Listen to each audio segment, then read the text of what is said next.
True ఫ్లేవర్స్కి స్వాగతం.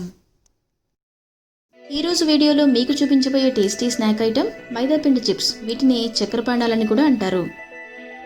వీటిని చేసుకుని డబ్బాలో పెట్టుకోవచ్చు, లేదంటే అప్పటికప్పుడు ఇన్స్టెంట్గా కూడా తయారు చేసుకోవచ్చు. ఇవి ఒక్కసారి చేసి పెట్టుకున్నామంటే దాదాపు నెల రోజుల పాటు ఫ్రెష్గా ఉంటాయి. మా ఛానల్ని మీరు ఇంకా సబ్స్క్రైబ్ చేసుకోకపోతే వెంటనే సబ్స్క్రైబ్ చేసుకుని పక్కనే ఉన్న బెల్ ఐకాన్ని యాక్టివేట్ చేయండి. ఇప్పుడు తయారు చేసుకునే విధానం చూద్దాం. నేనైతే ఇక్కడ 4 కప్పుల మైదాపిండిని తీసుకున్నాను. మీకు కావాల్సిన క్వాంటిటీని బట్టి మైదాపిండిని తీసుకోవాలి. ఇక్కడ మైదాపిండికి బదులుగా గోధుమ పిండిని కూడా వాడచ్చు. మీరు గోధుమ పిండి తీసుకుంటే గుల్లగా రావడం కోసం ఒక్క చిటికెడు వంట సోడాని కూడా యాడ్ చేయాలి. దీనిలో 2 టేబుల్ స్పూన్ల కారం, రుచికి సరిపడా ఉప్పుని కూడా యాడ్ చేసుకోవాలి. తర్వాత కమ్మదనం కోసం 1 టేబుల్ స్పూన్ జీలకర్రని కానీ వాముని కానీ యాడ్ చేసుకోవాలి. ఇప్పుడు ఈ మొత్తం పిండిని బాగా మిక్స్ చేసుకోవాలి. ఇలా మిక్స్ చేసుకున్న తర్వాత కొద్ది కొద్దిగా నీటిని యాడ్ చేస్తూ చపాతీ పిండిలా కలుపుకోవాలి.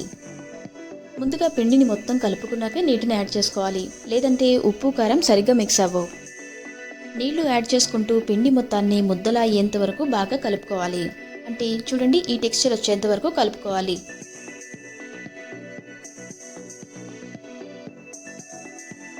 ఇప్పుడు పిండిని చిన్న చిన్న ఉండలుగా తీసుకుని చపాతీల్లా ఒత్తుకోవాలి.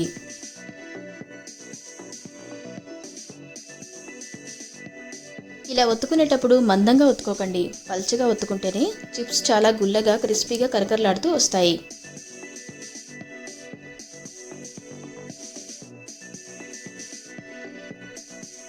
ఇప్పుడు దీన్ని చిప్స్లా కట్ చేసి తీసుకోవాలి.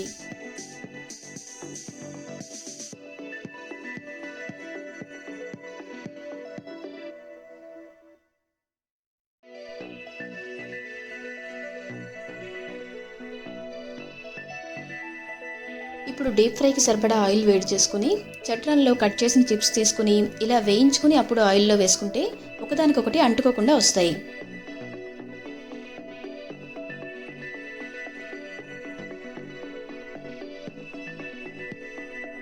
ఇప్పుడు వీటిని గలగలలాడేంత వరకు ఆయిల్లో డీప్ ఫ్రై చేసుకుని తీసుకుంటే ఎంతో రుచికరమైన క్రిస్పీగా ఉండే మైదాపిండి చిప్స్ రెడీ అయిపోయినట్టే. అంతే, ఎంతో ఈజీగా ఉండే ఈ మైదాపిండి చిప్స్ ఎలా చేసుకోవాలో చూసారు కదా. ఈ చిప్స్ని ఒకసారి తయారు చేసుకొని పెట్టుకుంటే దాదాపు నెల రోజుల వరకు ఫ్రెష్గా ఉంటాయి. ఈ వీడియో మీకు నచ్చిందా? అయితే లైక్ చేసి మీరు కూడా ప్రయత్నించి మీకు ఎలా వచ్చిందో మాకు కమెంట్స్ ద్వారా తెలియజేయండి. మా ఛానల్ని మీరు ఇంకా సబ్స్క్రైబ్ చేసుకోకపోతే వెంటనే సబ్స్క్రైబ్ చేసుకుని పక్కనే ఉన్న బెల్ ఐకాన్ని యాక్టివేట్ చేయండి. మరొక టేస్టీ రెసిపీతో మళ్ళీ కలుద్దాం.